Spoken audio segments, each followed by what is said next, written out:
Hello everyone, welcome two plus minus. तो आज की क्लास में हम डिस्कस करने वाले हैं HTML पर बेस्ड DSSB के प्रीवियस ईयर क्वेश्चंस को, क्योंकि हमने अपनी एप्लीकेशन पर HTML का चैप्टर अभी क्रैश कोर्स में कंप्लीट किया है, तो उसी पर बेस्ड प्रीवियस ईयर क्वेश्चंस हम यहाँ डिस्कस कर रहे हैं।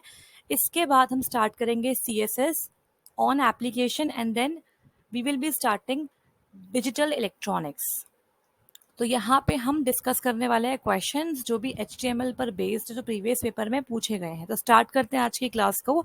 और अगर आप में से कोई क्रैश कोर्स लेना चाहता है तो वो ले सकता है एप्लीकेशन पे जाके, और कोर्स आपको 899 में अवेलेबल हो जाएगा, जिसमें आपको रिकॉर्डेड लेक्चर्स और उन लेक्चर्स की PDF along with the topic wise practice MCQ PDFs, साथ में टेस्ट सीरीज और 500 प्लस जीके के क्वेश्चंस का बंडल आपको वहाँ मिलने वाला है। लेकिन अगर आपको सिर्फ और सिर्फ रिकॉर्डेड लेक्चर्स ही लेने हैं, टेस्ट सीरीज आपके पास ऑलरेडी अवेलेबल है। So for that we are having something for you.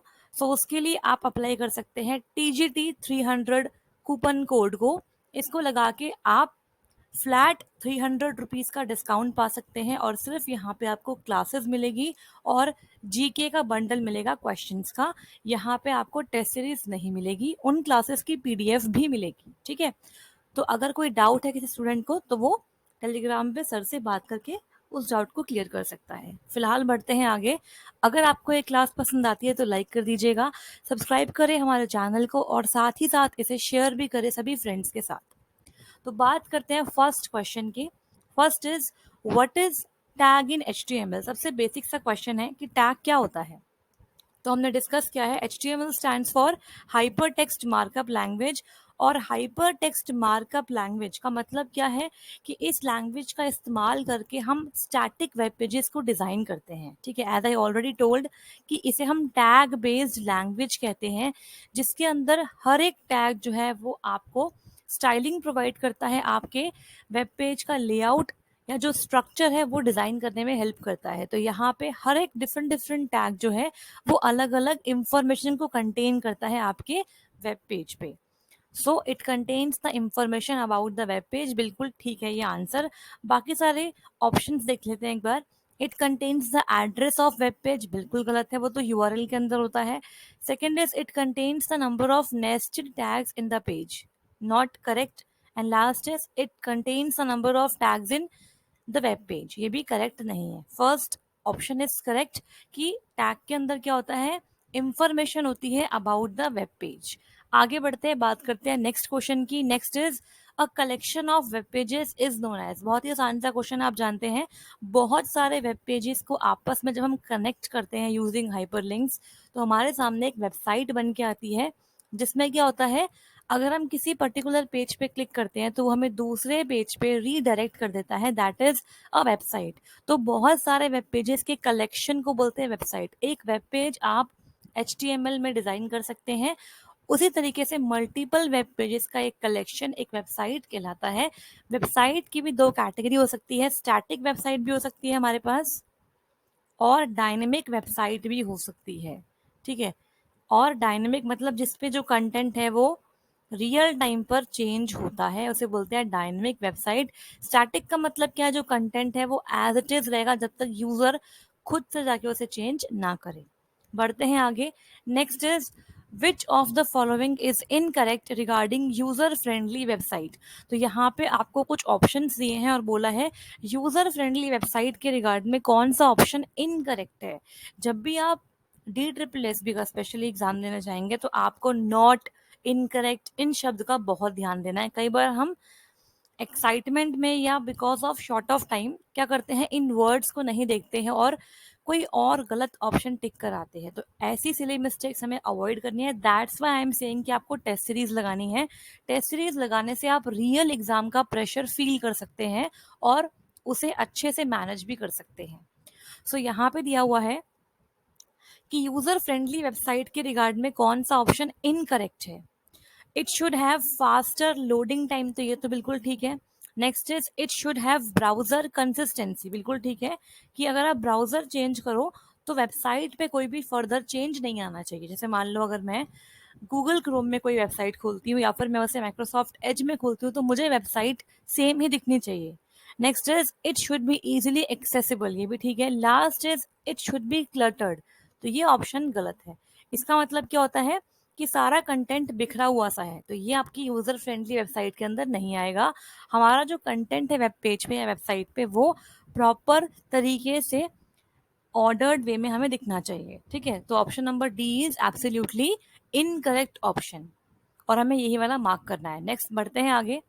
Which of the following statements is are correct regarding title tag in HTML। तो देख रहे हो, जो हमने थ्योरी में पढ़ा है उसी पर बेस्ड आपको स्टेटमेंट बेस्ड क्वेश्चंस आते हैं एग्जाम में, इसीलिए थ्योरी बहुत इंपॉर्टेंट है। और मैंने बहुत ही फास्ट तरीके से जितना मुझसे हो पाया आपको मैंने क्लासेस प्रोवाइड करी है। इस तरीके से हम आगे भी क्लासेस को कंडक्ट करेंगे, ठीक है। डोंट वरी, जितना मैंने सब्जेक्ट आपको बताए हैं, जितने भी मैंने टॉपिक्स बताए हैं वो सारे टॉपिक्स में कवर करूंगी, डोंट वरी, ठीक है। अब देखो, यहाँ पे टाइटल टैग की हम बात कर रहे हैं, तो टाइटल टैग के रिस्पेक्ट में कौन सा ऑप्शन करेक्ट है ये पूछा हुआ है। फर्स्ट स्टेटमेंट क्या है, this tag always goes outside to the head tag. इस टैग को आप हेड टैग के बाहर यूज करते हैं, बिल्कुल ही रॉन्ग ऑप्शन है ये तो। टाइटल टैग अगर आप यूज करना चाहते हो तो वो हेड टैग के अंदर ही यूज होगा। It is not mandatory to use title tag, but if we are using title tag then it should be under head tag only, ठीक है। नेक्स्ट क्या है, this tag is use to indicate the title of the web page, ये भी ठीक है बिल्कुल, ठीक है। Next is it is also use by search engine, ये भी ठीक है। तो यहाँ पे ऑप्शन नंबर सेकंड और third, sorry, statement number second and third are correct. Search engine जो है वो भी तो टाइटल का इस्तेमाल करते हैं ना, तो यहाँ पर ये बिल्कुल ठीक है। So option number A is correct, यहाँ पे सेकंड और थर्ड स्टेटमेंट्स करेक्ट है। नेक्स्ट देखते हैं क्या है, how many forms can be have on a web page at the maximum. तो वेब पेज पे ऐसे कोई लिमिट नहीं है, आप चाहो तो कितने ही फॉर्म्स वहां पे डिजाइन कर सकते हो। So it is not mentioned anywhere कि वेब पेज पे फॉर्म्स को ऐड करने की कोई मैक्सिमम लिमिट अवेलेबल है। तो इसका आंसर होगा नो लिमिट, ठीक है। 1, 5, 10 सारे ही गलत है, no limit is the right answer. Next is which of the following is false with reference to static website.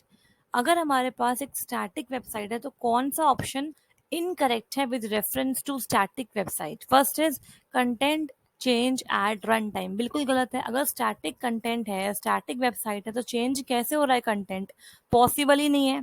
तो ये तो क्या है हमारा, गलत हो गया। सेकेंड इज नो इंट्रैक्शन, ये ठीक है, इंट्रैक्शन यहाँ पे नहीं होती है, यूजर और सर्वर के बीच में वो इंट्रैक्शन नहीं होती है। इसके बाद same content is loaded every time the page is loaded, ये ठीक बात है।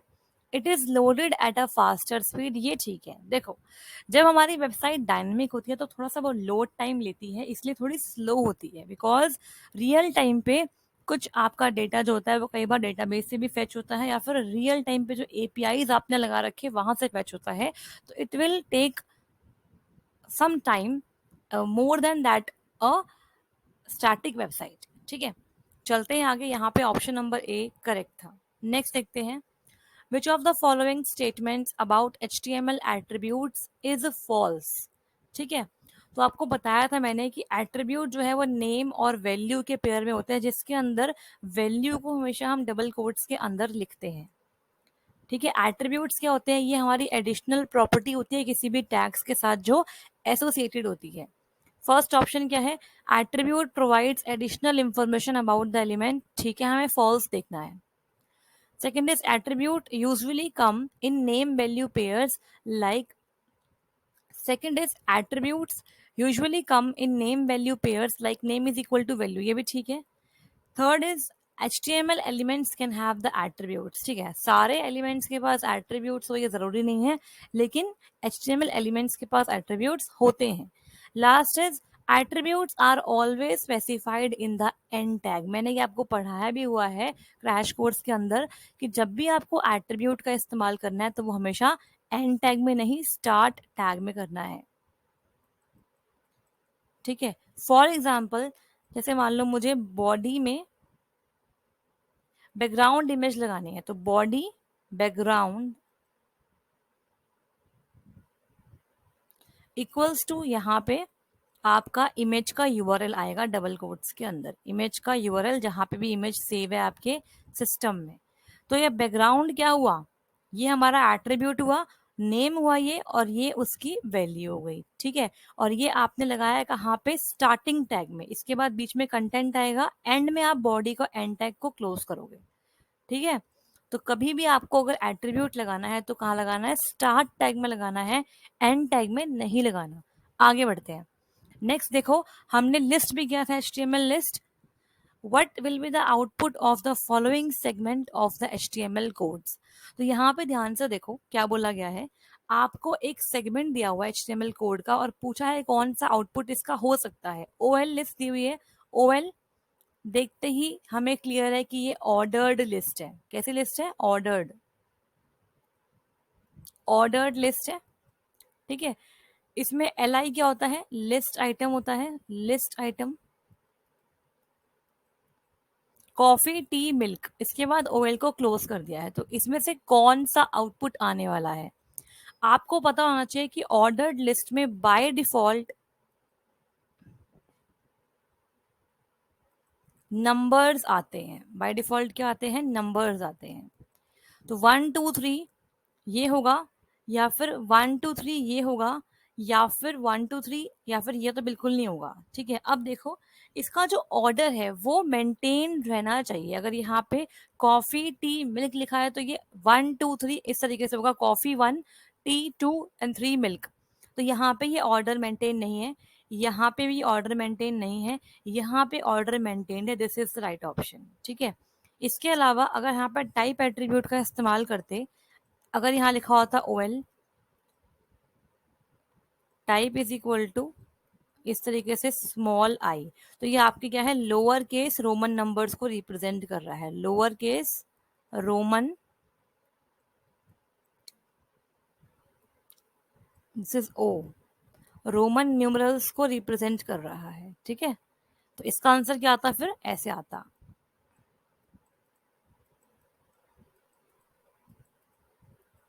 यहाँ लिखा आता coffee tea milk. Just a minute, I hope आपको ही समझ में आ गया होगा।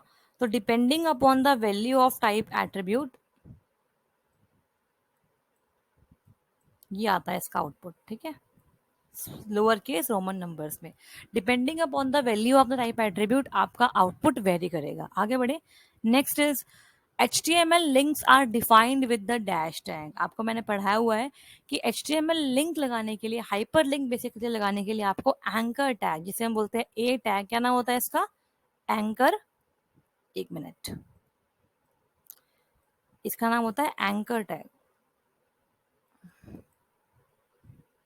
ठीक है। सिंटेक्स क्या होता है, A href hyperlink reference equals to double quotes के अंदर वो यूआरएल जिसको आपको लिंक करवाना है, उसके बाद वो टेक्स्ट जिस पे आप चाहते हो लिंक लगाना, और इसके बाद एंकर को हम क्लोज करते हैं। तो ये बनता है हमारा हाइपर टेक्स्ट। हाइपर टेक्स्ट, इस टेक्स्ट पे क्लिक करते ही इस तरीके से आएगा ये टेक्स्ट, अंडरलाइन होगा और ब्लू कलर का होगा। जैसे ही क्लिक करेंगे तो ये जो यूआरएल आपने यहाँ लिखा होगा ये चल जाएगा, ठीक है। इस तरीके से हम लिंक लगाते हैं HTML में। Next is which of the following HTML element is used to define the table, data या सेल। अगर आपको HTML में टेबल बनानी है और उसके अंदर डेटा या सेल डिफाइन करना है तो कौन सा टैग अप्रोप्रिएट होगा, TD, TR, TH या टेबल। टेबल तो नहीं हो सकता, ये तो स्टार्टिंग करने के लिए होता है। TR is for rows, TH is for table heading and TD is for data cells, ठीक है। तो TD is the right answer. कभी भी TC नहीं होता, आपको पता है कि हमें रो वाइज डेटा ऐड करने के लिए TD का इस्तेमाल करना है। वो अल्टीमेटली हमें कॉलम की तरह ही दिखता है, लेकिन TC नाम का कोई टैग नहीं होता है, ठीक है, नहीं होता।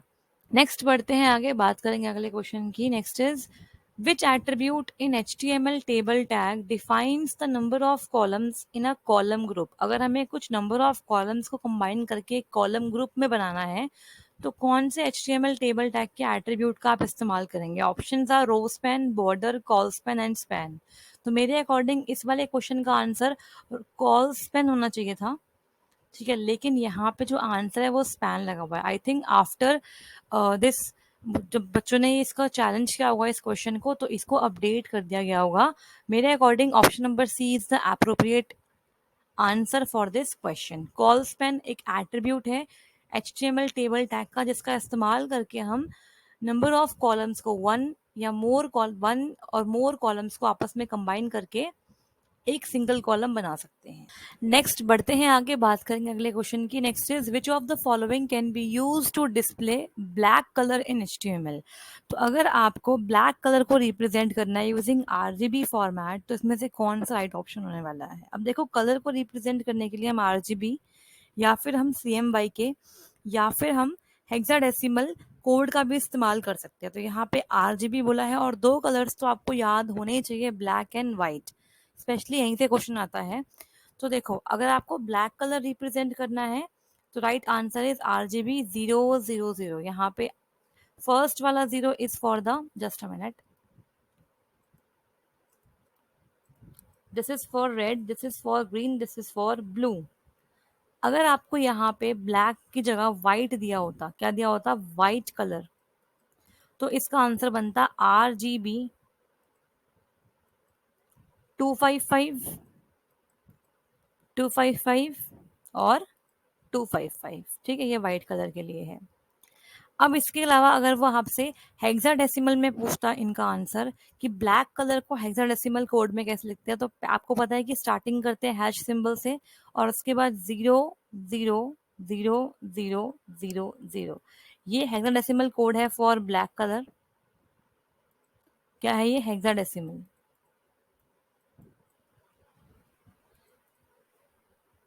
कोड, ठीक है।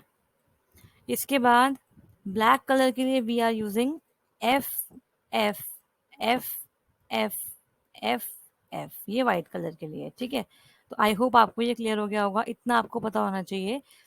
अब यहाँ पे देखो, अगर इसमें R हमारा ये है, G0 है, B0 है, इसका मतलब ये अल्टीमेटली रेड कलर को रिप्रेजेंट कर रहा है, ठीक है, क्योंकि सिर्फ R की वैल्यू 255 है। और यहाँ पे अगर देखें तो R, G और B, तो यहाँ पे सिर्फ G है, मतलब ये सिर्फ ग्रीन के लिए है, और यहाँ पे तीनों ही आपके 255 255 255, तो ये आपके वाइट को रिप्रेजेंट कर। अगर लिखा होता 00255 तो ये होता ब्लू के लिए, ठीक है। बढ़ते हैं आगे, नेक्स्ट देखते हैं क्या है। नेक्स्ट इज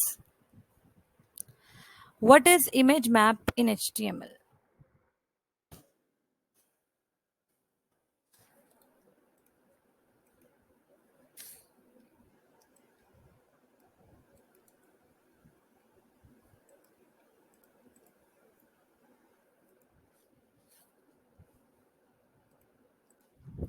नेक्स्ट बढ़ते हैं आगे, बात करेंगे अगले क्वेश्चन की। नेक्स्ट देखते हैं क्या है।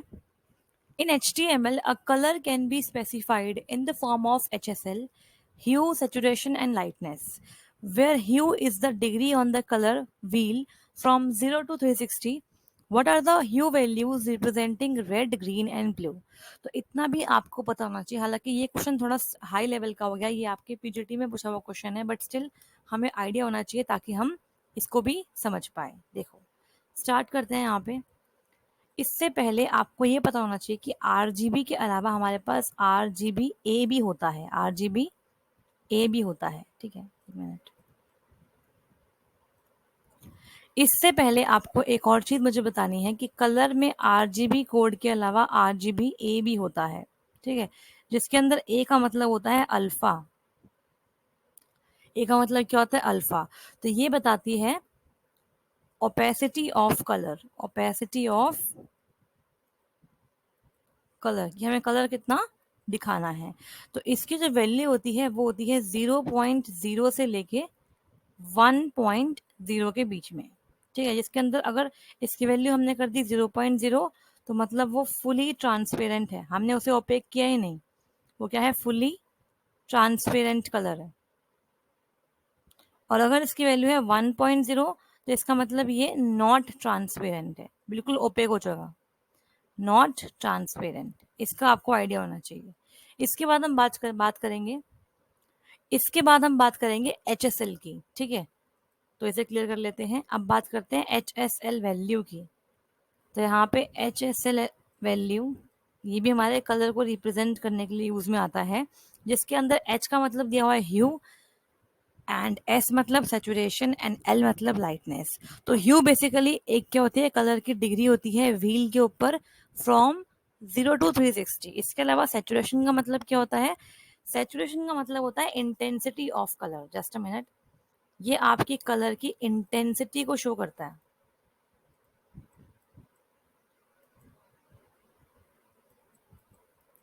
और लाइटनेस आपके कलर की लाइटनेस को शो करता है। तो सैचुरेशन जो होता है वो हमारी होती है परसेंटेज के अंदर, ठीक है। तो स्टार्टिंग फ्रॉम 0% टू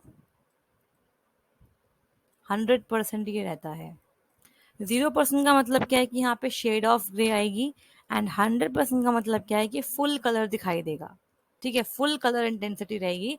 0% में थोड़ा सा ग्रे स्केल दिखाई देगा, मतलब बिल्कुल ही आ जाएगा। 0% में तो बिल्कुल फुल हो जाएगा ग्रे स्केल, ठीक है। अब देखो लाइटनेस का मतलब क्या है, लाइटनेस जो होती है वो आपकी कलर की लाइटनेस दिखाती है। यहाँ पर भी परसेंटेज होती है 0 से लेके 100 तक, जिसमें 0% अगर लाइटनेस है तो बिल्कुल ब्लैक कलर आ जाएगा, और अगर 100% लाइटनेस है तो बिल्कुल व्हाइट कलर आ जाएगा, ठीक है।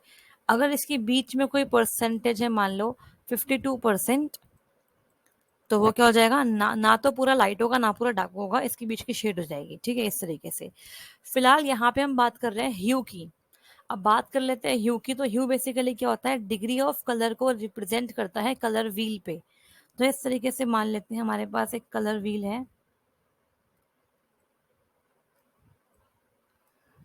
ठीक है। यहाँ हो गया 0 degree, this is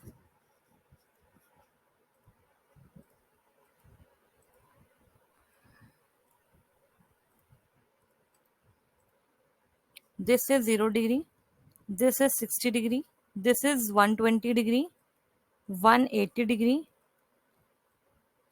240 degree, and 360 degree. तो यहाँ पे होता है आपका रेड कलर, 60 पे we are having yellow, then green, then cyan, then blue, and magenta, ठीक है। तो ये तो आपका R, G और B हो गया, और बीच में क्या है, येलो, सियान और मेजेंटा, ठीक है। चलिए, अब यहाँ पे पूछा क्या है कि what are the hue values representing red, green, blue. तो रेड देख लो आपका होता है 0 डिग्री पे, ग्रीन होता है आपका 120 पे, और ब्लू होता है 240 पे। तो option number D is absolutely correct. इस डायग्राम को आप जरूर से बना भी लेना। ये आपका क्या है, कलर व्हील है, जिसमें हमने ह्यू को रिप्रेजेंट किया है, ठीक है। जिसमें हम डिग्रीज में रिप्रेजेंट करते हैं ह्यू को, सैचुरेशन को करते हैं परसेंटेज में, और लाइटनेस को भी करते हैं परसेंटेज में, ठीक है जी। नेक्स्ट बढ़ते हैं आगे, बात करेंगे अगले क्वेश्चन की। Next is what is image map in HTML। तो इमेज मैप भी इंपॉर्टेंट क्वेश्चन है। ये क्वेश्चन आया हुआ है DSSS PGT कंप्यूटर साइंस में, तो TGT में भी आ सकता है। तो इसको एक बार डिस्कस कर लेते हैं। देखो, इमेज मैप का मेन यूज क्या है। इमेज मैप का इस्तेमाल करने से हम किसी भी इमेज पे क्लिकेबल एरियाज क्रिएट कर सकते हैं, और जैसे हम उस पर्टिकुलर एरिया पे क्लिक करेंगे हम किसी दूसरे लोकेशन पर रीडायरेक्ट कर दिए जाएंगे। बेसिकली लिंक लगाना किसी इमेज के अंदर, for that purpose we are using image map, ठीक है। तो यहाँ पर हम मैप टैग का इस्तेमाल करते हैं, मैप टैग का इस्तेमाल करते हैं जो इमेज मैप को डिफाइन करता है। तो इमेज मैप बेसिकली कुछ नहीं है, एक ऐसी इमेज जिसके अंदर क्लिकेबल एरियाज है, और अलग अलग एरियाज को डिफाइंड करने के लिए हम इस्तेमाल करते हैं एरिया टैग का, ठीक है, इस तरीके से। अब यहाँ पे बोला हुआ है it is a special image in which different area point two different locations on the web. बिल्कुल ठीक बात है। It contains the property of image, incorrect. It contains the number of pixels, incorrect. It is the backup copy, incorrect. अब थोड़ा सा और discuss कर लेते हैं इसके बारे में। हालांकि सिंटेक्स क्या होता है ये आपसे नहीं पूछेंगे, सिर्फ आपसे बेसिक आइडिया वो पूछेंगे।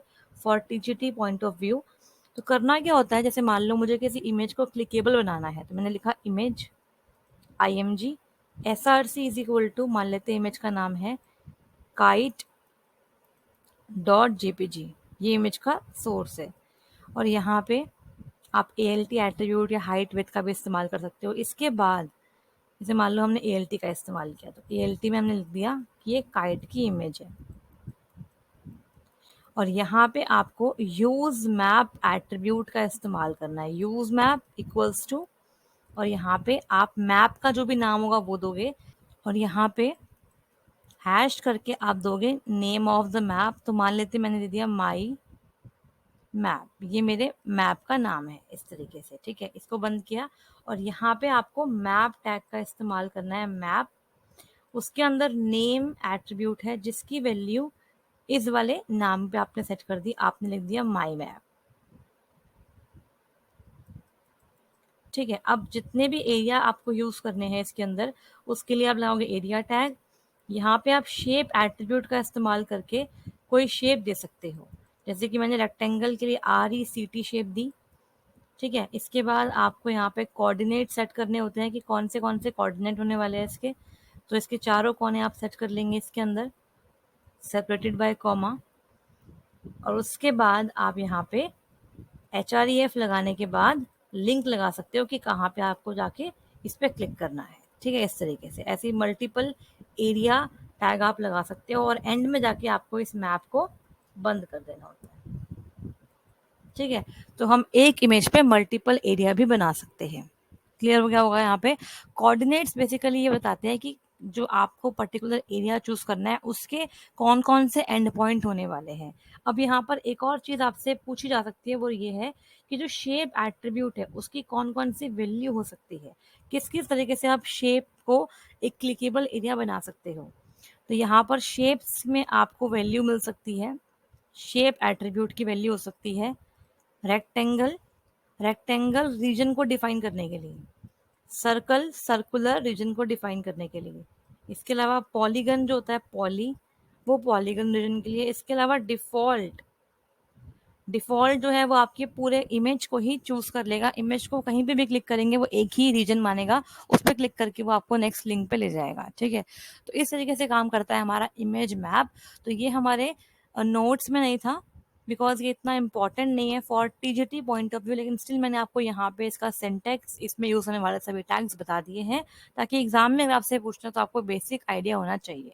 Next is dash URL is use to send electronic email, ये भी एक इम्पॉर्टेंट है, इस पर स्टार मार्क लगा लेना, इसको मैंने इंक्लूड नहीं किया था। ये हमारा लास्ट टॉपिक है, अब इसके बाद HTML में ऐसा कोई भी टॉपिक नहीं बचा जो हमने नहीं किया हो, हमने सब कुछ कवर कर लिया है, ठीक है। इसके बाद मैं स्टार्ट करूंगी एप्लीकेशन पे CSS, and then we will start with digital electronics. तो यहाँ पे देखते हैं क्या बोला है। देखो, आपको यहाँ पे ध्यान देना है कि हाइपर लिंक का इस्तेमाल करके हम ईमेल एड्रेस को भी लिंक कर सकते हैं, ठीक है। तो मेल टू एक फंक्शन होता है जिसका इस्तेमाल करके हम यूजर को अलाउ करते हैं कि वो ईमेल के थ्रू कम्युनिकेट कर पाए। तो ये बेसिकली एक फंक्शन है हमारा, ठीक है। तो सिंटेक्स क्या होता है इसका, href equals to mail to, ठीक है। और यहाँ पे आपने वो पर्टिकुलर ईमेल एड्रेस डालना है जहाँ आपको मेल करवाना है, ईमेल एड्रेस, ठीक है। यहाँ पे इसे क्लोज नहीं करना, क्लोज एंड में करना है। वो ईमेल एड्रेस जहाँ पे आपको मेल करवानी है, और यहाँ पे लिख सकते हैं हम ईमेल अस, और एंकर टैग को यहाँ पर बंद कर सकते हैं, ठीक है। तो यहाँ पर क्या होगा कि कोई भी यूजर जो है वो आपको ईमेल कर पाएगा यूजिंग दिस पर्टिकुलर ईमेल। तो इस तरीके से इलेक्ट्रॉनिक मेल सेंड करने के लिए मेल टू फंक्शन का इस्तेमाल हम करते हैं। तो option number C is absolutely correct. With this HTML is completed. अब आपके एप्लीकेशन के अंदर मैं 2 PDF शेयर करूंगी जिसके अंदर HTML और CSS के कंबाइंड प्रैक्टिस क्वेश्चन होंगे, उसे आप ज़रूर से लगा लीजिएगा, ठीक है। सो आज की क्लास में इतना ही। अगर आपको क्लास पसंद आई तो लाइक कर दीजिएगा। अब देखते हैं यहाँ पे जिस एप्लीकेशन पे जाके आप इस कोर्स को अवेल कर सकते हो वो है plus minus exam prep app. ये आपको प्ले स्टोर और आपको एप्पल स्टोर पे मिल जाएगी। इसके साथ साथ अगर आप चाहते हो कि रिकॉर्डिंग क्लास के साथ आपको फ्री टेस्ट सीरीज मिल जाए और जीके के पीवाईक्यूज मिल जाए, तो आपको यहाँ पे दो बेनिफिट्स भी आप इसे अवेल कर सकते हो 8999 में। और अगर आप सिर्फ चाहते हो कि आपको क्लासेस मिले तो आप इसे 5999 में अवेल कर सकते हो। ठीक है, बढ़ते हैं आगे।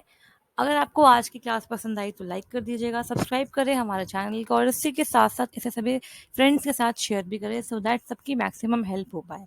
तो इस तरीके से हम काम करेंगे। एप्लीकेशन पे हम चलाएंगे अपने थ्योरी लेक्चर्स को और जो हमारे एमसीक्यूज हैं वो हम एप्लीकेशन प्लस यूट्यूब दोनों पे ही चलाने वाले हैं सो दैट हमारे और स्टूडेंट्स भी हैं जो प्रैक्टिस कर चुके हैं और उन्हें सिर्फ और सिर्फ क्वेश्चंस लगाने हैं वो आराम से यूट्यूब पे आके क्वेश्चंस लगा सकते हैं। Thank you so much. अगर आपको कोई कमेंट करना है, कोई डाउट है या कुछ भी आपको डिस्कस करना है तो you are most welcome in the comment section of this video. Thank you again.